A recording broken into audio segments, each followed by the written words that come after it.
Bonjour tout le monde, bienvenue sur la chaîne. Rebranchez-vous, ici Annie.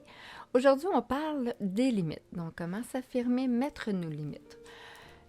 Si je vous dis que je m'installe sans invitation à votre demeure, dans votre salon, en train d'écouter la télé, ou j'installe ma tente en plein milieu de votre terrain, comment allez-vous réagir? Sûrement que vous allez m'inviter avec fermeté à quitter les lieux et me demander qu'est-ce que je fais dans votre demeure. Comme un autre exemple, vous rentrez dans la chambre de votre ado ou quelqu'un rentre dans votre chambre. Souvent, on se fait sortir de la chambre aussi avec une fermeté, avec une affirmation. Hein? Donc, sors de ma chambre, qu'est-ce que tu fais dans ma chambre, dans mon milieu? Donc, pourquoi qu'on s'affirme si... avec conviction, si fermement, parce que, pourquoi c'est si facile à ce moment-là?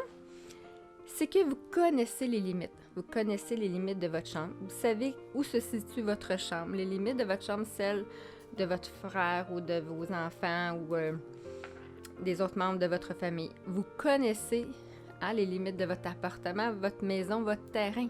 Vous savez quand quelqu'un marche... sur le trottoir ou marche en plein milieu de votre terrain. Vous connaissez les limites. Donc, pourquoi c'est si facile de s'affirmer à ce moment-là? C'est que les limites sont claires, ils sont bien définis et on les connaît. Pourquoi on s'affirme à ce moment-là de façon plus ferme? Parce qu'il y a l'émotion derrière cette affirmation, c'est la colère. Donc, la colère est une émotion saine. Parfois, les gens pensent à tort que la colère est une émotion qui est négative parce qu'ils ont observé des gens qui l'exprimaient de façon négative.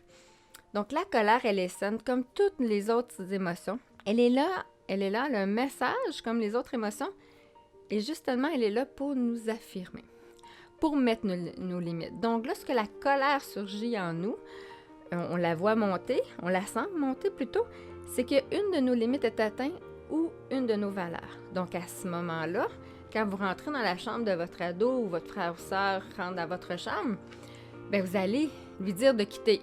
Tu es dans ma chambre, tu m'envahis, tu es sur mon territoire. Donc, la colère, la frustration, là, c'est certain qu'on n'est pas 10 sur 10 sur notre thermomètre de la colère, mais on a quand même une émotion, un élan qui vient pour nous affirmer. Donc, la colère, elle est saine car elle nous donne cette puissance-là de nous affirmer de façon directe, de façon aussi à ce que la personne comprenne bien notre message.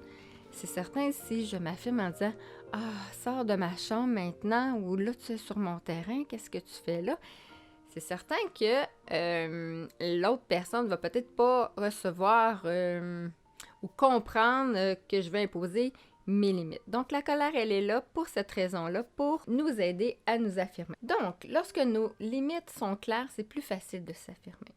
À quoi ça sert nos limites? Mais justement à nous protéger, à protéger notre espace physique, notre espace psychologique par sécurité. Hein? Donc, quand on se sent envahi, si je vais chez vous, puis que je ne suis pas invitée, vous ne me connaissez pas, mais vous allez vous sentir envahi. Donc, mettre nos limites nous permet de préserver notre espace de sécurité. On peut aussi le ressentir là, lorsque quelqu'un envahit votre bulle. Hein?